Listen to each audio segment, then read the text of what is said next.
Hello, it's Scott Manley here, and this is. Sky Aurora Minley. Yes, and I have a huge rocket again. What have I got this huge rocket for? Well, do you remember my first mission to Minmus, Sky? Yeah.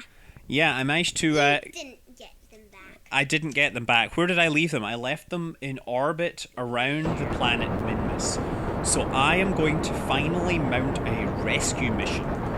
And yes, this is just an excuse because I can't build space planes yet. But we have a standard big ass rocket here. It has a huge first stage, and we use mechanical jeb to get us into orbit. And I figured I'd do it lazy style, so I asked mechanical jeb to do my transfer out to Minmus. And here it's trying, and you can see that it's thrusting outwards. It has a quick intersection with the moon, and then it gives up and says, I'm not sure I did it right. It kind of sent us straight towards the moon, towards Minmus. So the first thing I do is I kind of correct my orbit a little to stop it leaving the sphere of influence. That's a pretty easy burn. But also because I've got all this velocity, I am going to have to somehow correct this whole thing. You can see that the place where it intersects the orbit out there is really close to where it's going to be. So the first thing we do is we burn out of plane to try and get the orbits aligned. And then the next thing we're going to spend a lot of time doing is kind of progressively moving our Apple key around the orbit. So that you see what we're doing here is we're kind of thrusting sideways, and our Apple key is moving downwards and around. And the idea being that if we move it far enough around, then eventually we're going to end up intersecting the sphere of influence of Minmus when it arrives. This took a lot of time. I mean, I literally spent like 20 minutes here messing on this. Do you think this is easy, Sky? No. Yeah, it's not easy at I all. thought orbit was supposed to be circled. No, these are elliptical orbits. These are highly elliptical orbits. You see, one of my previous orbital rescue, it was actually pretty easy because both spacecraft were in very nice circular orbits. But this one is a bit harder because first of all we have to fly out, and you see we eventually do get an intersection. So quick thrust to try to get the encounter duration as long as possible. So we're kind of more or less thrusting towards the planet, trying to catch up a little more. And you see now that we're actually arcing around the planet. So now time to time accelerate, get in close, and actually get ourselves into orbit. Now you can see on the right, you can see the actual planet moving towards where its future location will be. This is a pretty neat, this patched conic system. It really is incredibly helpful. So there we go, sphere of influence change. And you might notice that as I'm flying in, you can see the other spacecraft orbiting the moon. And the first thing I noticed was, it's actually orbiting in the opposite direction to my capture maneuver. So after flying in, I decided I was originally going to do a capture maneuver here, and then I realized, wait, I got to turn this orbit around. And I kind of made a big mistake here because I could have done a thrust here to slow down, and that would have actually been more efficient because of the Oberth effect. But I just let it ride out towards the edge of the sphere of influence. And now I turn around and start thrusting backwards. So what we're going to do is bring our orbit back down inside the sphere of influence. It'll be highly eccentric. You see that? And now what we're going to do is keep thrusting, making it nice and thin, and eventually reverse our retrograde motion. Reverse ourselves around so that we're now orbiting in the same direction as the spaceship we're trying to rendezvous with. So there, now we're coming in on a capture trajectory. You can see it spinning around. We're now actually going in the same direction. So we're going to get in nice and close and then perform our capture and then try to get our orbits to intersect. You can also see that the orbit that I'm rendezvousing with is slightly eccentric. Oh, and at this point I notice, hey, we're inclined. So I cut the time acceleration down, and I think I pick the anti-normal direction, or the normal direction, and let mechanical Jeb figure out.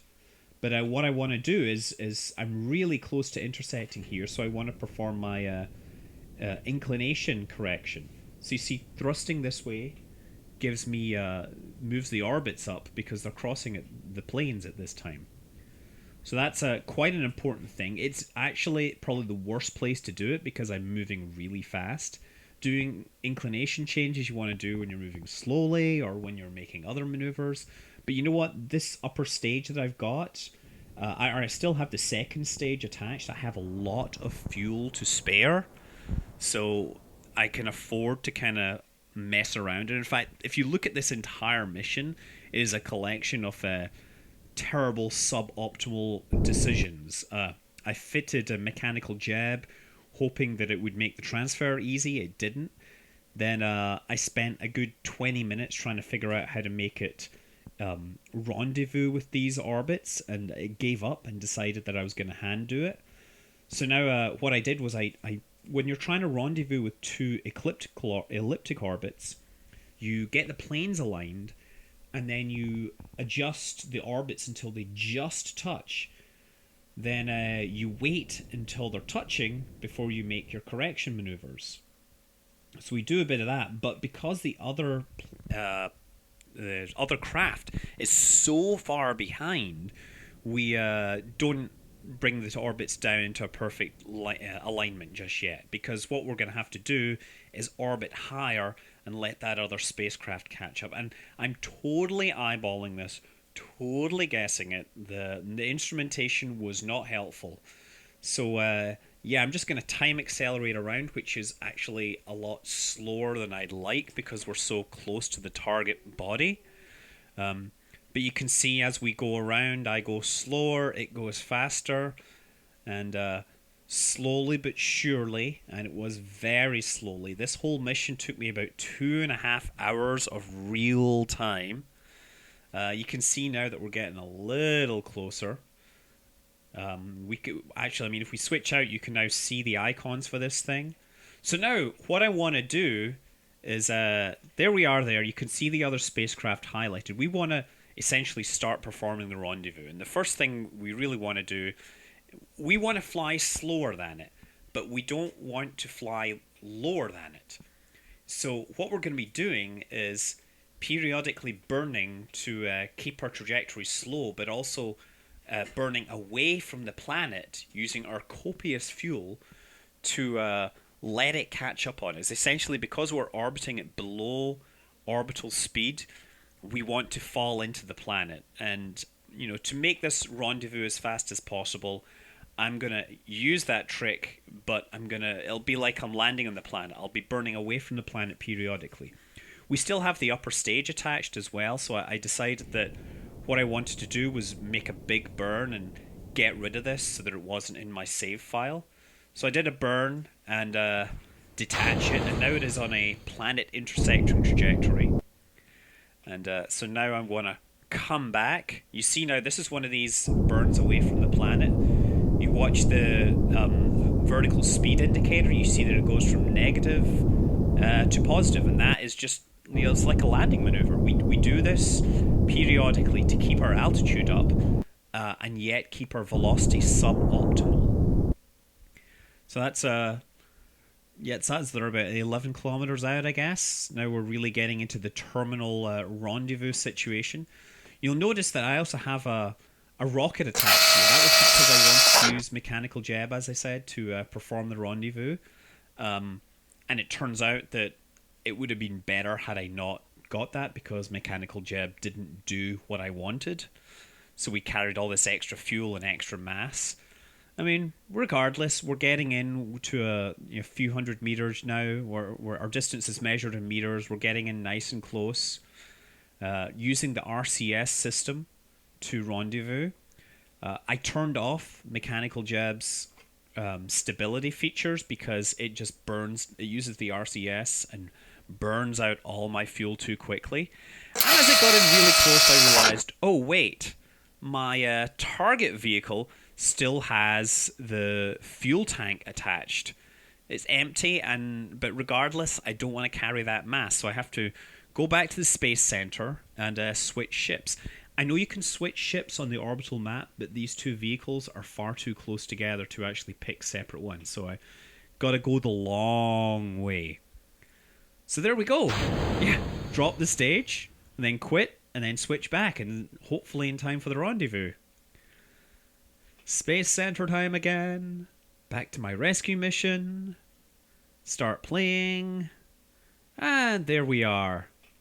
So we're ready to continue the rendezvous. Let's see where we are. And it's kind of cool. You can see them there. You can see the Earth in the background. No, the planet Kerbal. Darn it. So yeah, quick rendezvous coming in close. And turns out that I kind of overshot it a little.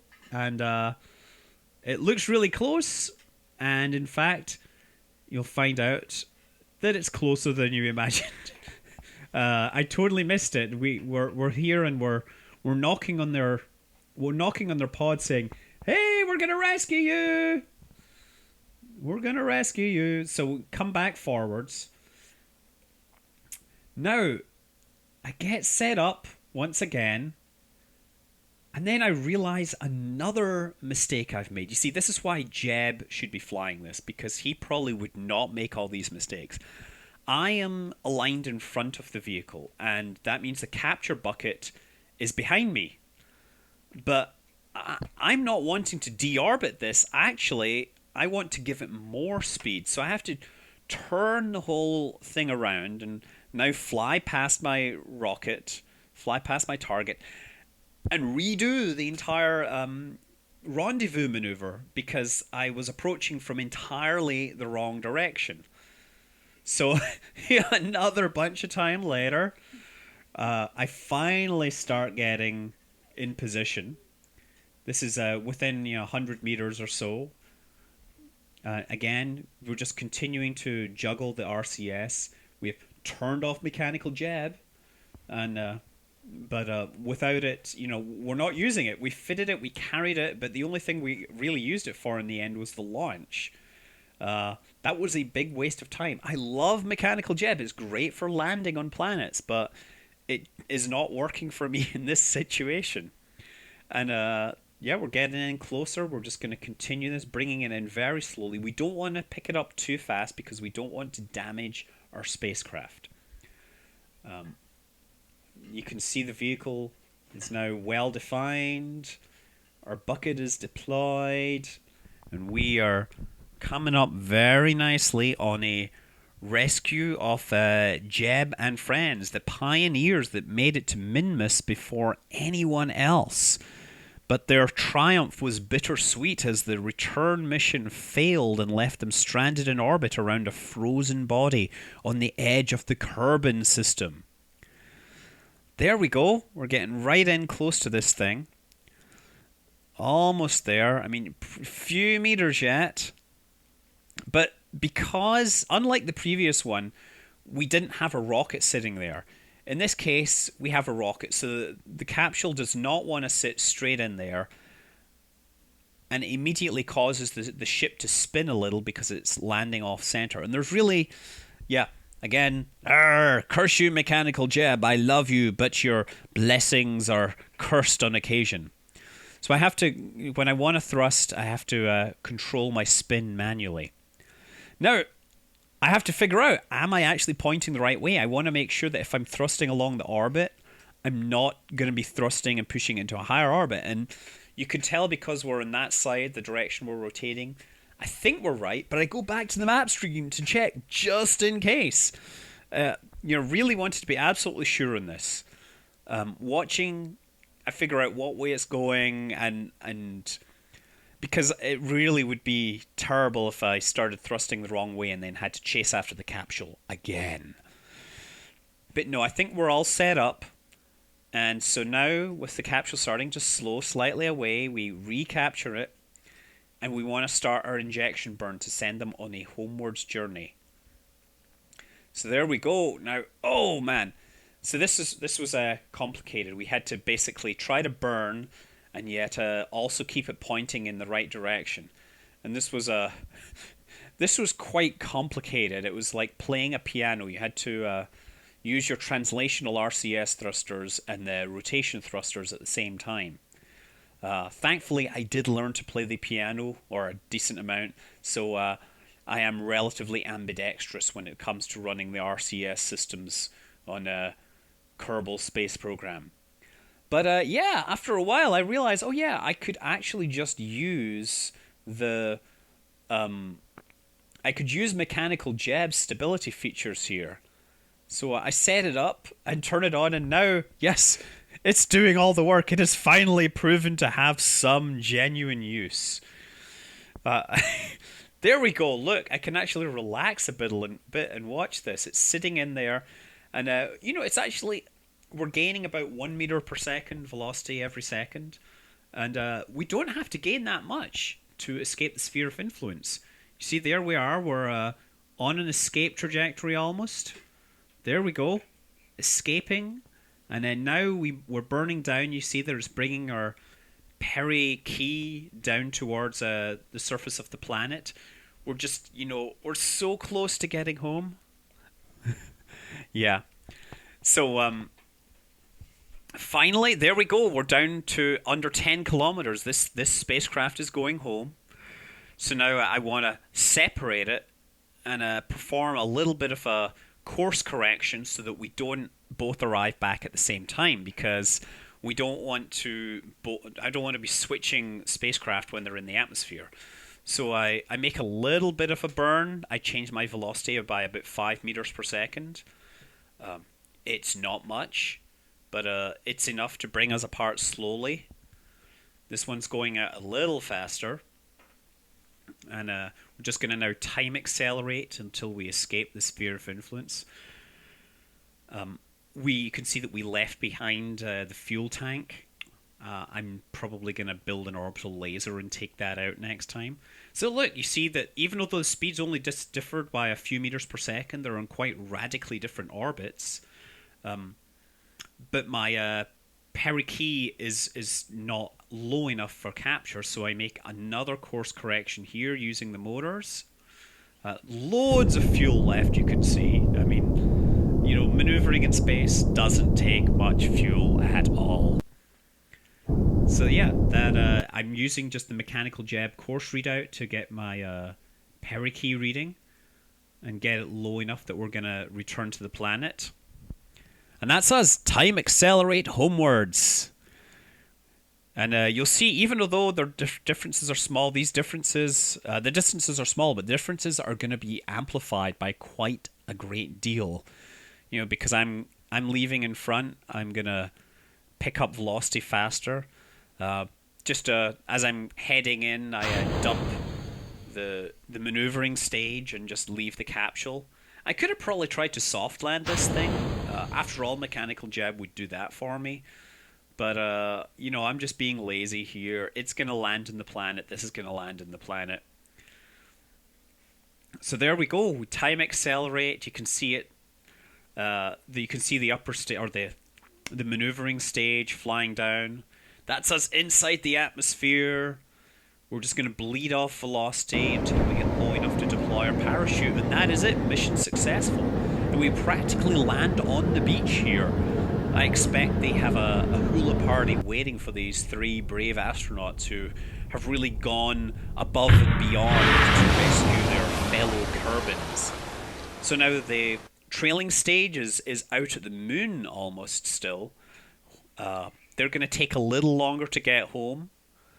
But, that's... I think they're happy to be going home at all. Sky just told me there's a spider on her wall and I have to deal with it. And that's good because, generally returning to Kerbin is now a hands-free experience. That's us. We're inside the atmosphere. We just want to wait till velocity drops low enough, fire up the parachute, and that is us home. And so there you have it. We went all the way out to Minmus and we rescued that capsule. We brought them home in one piece. And it was a 2.5 hour epic quest to do this. Boy, I'm glad that worked out. See you next time. Fly safe.